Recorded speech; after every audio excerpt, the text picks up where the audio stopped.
Ken, I want to make sure that I get this right, though. Okay, brother. So apparently now for the second time in 2 or 3 days, the Palestinians have broken the ceasefire?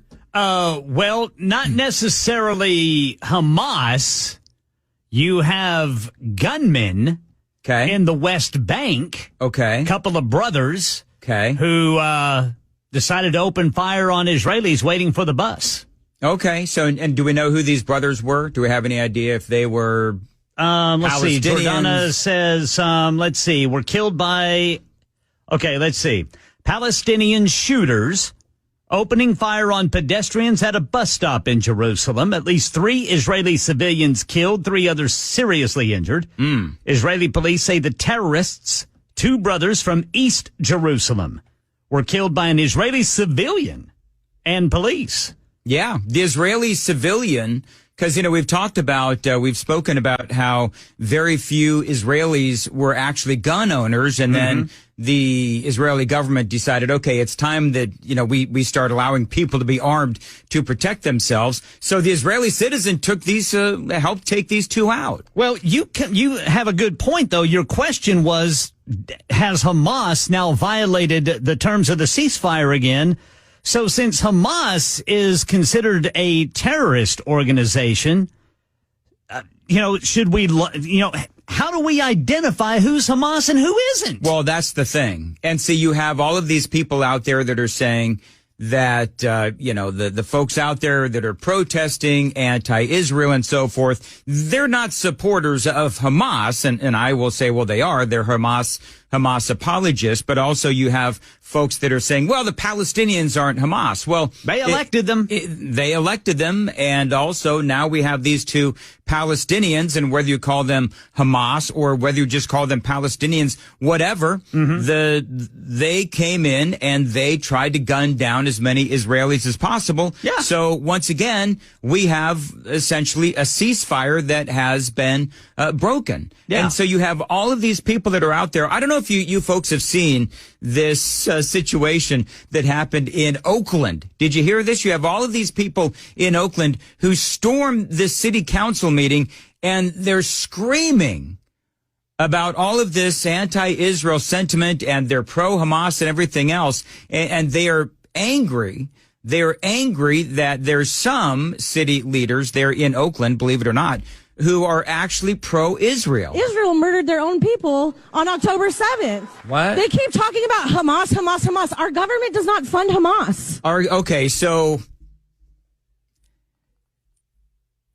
I want you to think about what she just said. Now, again, these are the people, they go into these meetings, they've got facial piercings, and they've got, weird colored hair, the whole thing. And I know that I sound like I'm 150 years old. No, but you're just telling it like it is. It's facts. I mean, this is what these people look like, and this is what these people sound like. Israel murdered their own people. Israel murdered their own people. Can somebody please explain to these folks that no, Israel did not murder their own people? Where do they even get that from? Have they not seen the video? See, this is why Marsha Blackburn and Andy Ogles and I and other people that say that these kinds of people should be forced to watch the unedited video from Hamas as they were gunning down all of these innocent Israelis. Israel murdered their own people. No, they didn't. On October 7th. They keep talking about Hamas. Our government does not fund Hamas. Actually, yes, our government does fund Hamas, just to let you know. Yeah, we do. You purple-haired freak. Not only through Iran,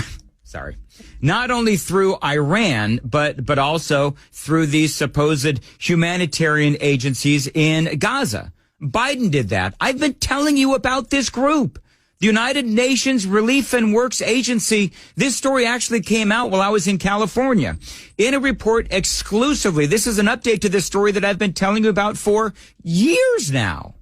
In a report exclusively obtained by Fox Business, watchdog OpenTheBooks.com found that the taxpayer money was sent to the United Nations Relief and Works Agency, whose schools were accused in a recent report of being complicit in teaching children to hate Jewish people and practicing terrorism. Critics and watchdog groups also say this organization resources may help Hamas with recruitment and storage for weapons, along with other support.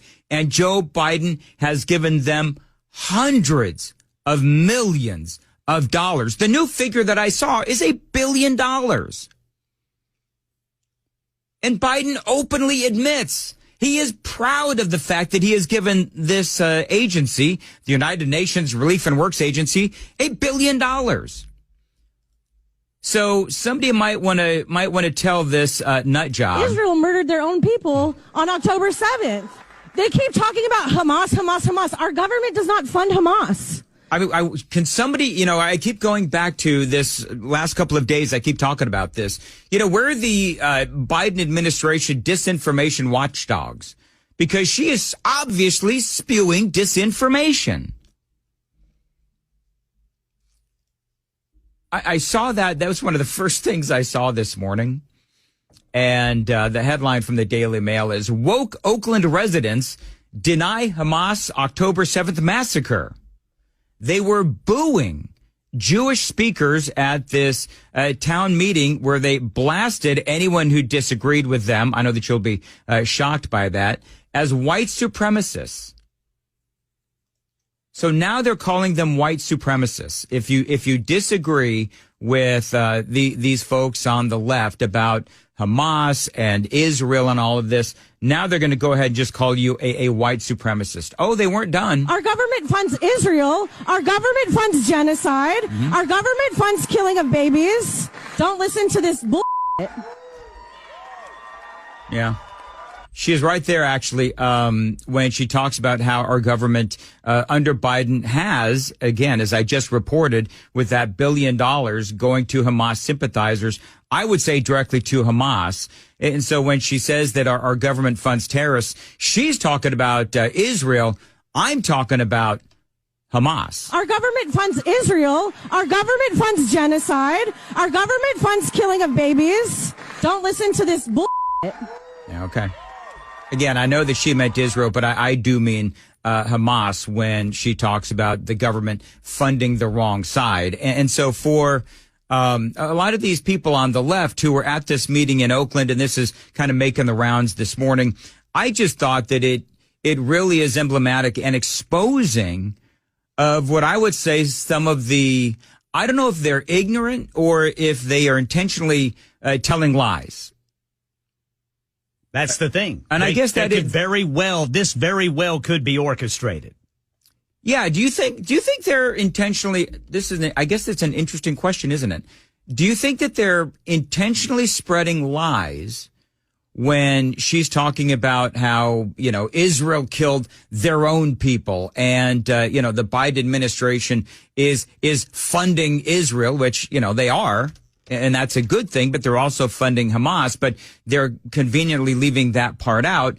And when they're talking about, the funding of terrorism, they're referring to Israel as opposed to Hamas. Do you think they're intentionally lying, or do you think they're just sort of like blithely ignorant and they actually have no idea what the truth is? I don't know what the answer is there. I think both is going on. You think both is going on, yes. Ken? Okay, very good. I've got one more soundbite from these nut jobs in Oakland straight ahead. Because, they don't have enough problems there in Oakland, with all of the gangs and the homelessness and the drug users and all that kind of stuff going on in Oakland. Now, of course, they are going after Israel. And there seems to me going after the wrong side. What happened in Oakland is emblematic of what's going on across the country. I know it was just 24 hours ago that I was saying during the 5 o'clock monologue yesterday that I don't really cover all of these folks anymore, the anti-Israel, pro-Hamas, Hamas sympathizers.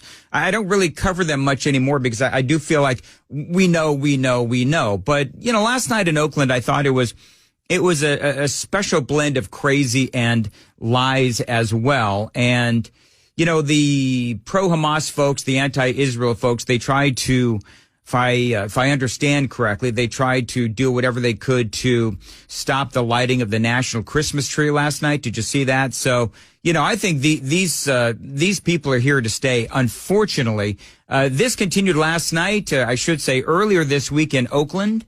I'm human. We're all f***ing human. And we don't deserve genocide. Nobody deserves genocide. My ancestors didn't deserve genocide. And nobody's children deserve to die. Okay? I'm basically an indigenous anarchist. I have no respect for this ceremony. She's an indigenous anarchist. That's what she is. And you'll notice all these people, they're talking about how genocide is not acceptable. Well, what the heck did you call, or would you call, what happened on October 7th? Oh, but no, remember, according to that first nut job, it was Israel that killed their own people. And by the way, the other thing about that one soundbite, the first woman, I thought was interesting. Israel murdered their own people on October 7th. They keep talking about Hamas, Hamas, Hamas. Our government does not fund Hamas. Our government, again, does fund Hamas, but she claimed to represent thousands of government workers. Now, I don't know if that's true. I hope it's not true.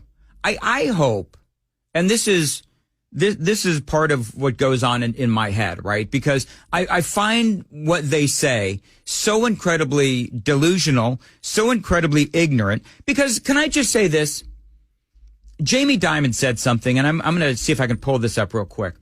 Jamie Dimon said something yesterday, and he was talking about the division that we have here in America. Here it is. I'm going to play this real quick because I actually think that I'm spitballing on this, but I think it applies to what we're talking about. We should get out of this thing where it's one way or the other. I'm not mad at people who are anti-abortion. If you believe in God and that conception starts at the moment of birth, you are not a bad person. And I just think people have to stop denigrating each other all the time because people take a point of view that's slightly different than yours. And that, we're a democracy. People should vote and solve some of these issues. Okay, but then and they won't always be what you want. So in other words, what Diamond is saying, and that's part of a monologue I'm going to do in the 6th, but what Diamond is saying is that we need to stop denigrating the other side. Can I ask a question? How do you not denigrate? This is a legit question.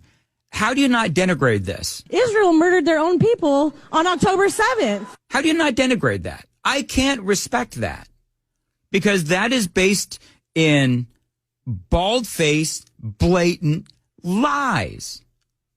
And again, I don't know if they are blatantly, intentionally lying or if they know the truth, but they're trying to put forward some sort of a narrative. I don't know. But when Jamie Dimon, the head of JP Morgan, when he says, well, we have to stop denigrating the other side, I don't know how you don't denigrate the other side when it comes to this issue. Because their opinions are so incredibly lacking in substance and so far detached from reality. How do you not continuously set them straight? I think that is a relevant point. Anyway, the super text line is open, 615-737-9986, 615-737-WWTN. You can also, by the way, find us on YouTube and Facebook. Johnny, I'm assuming WTN TV is working. We're also at 99.7, WTN.com.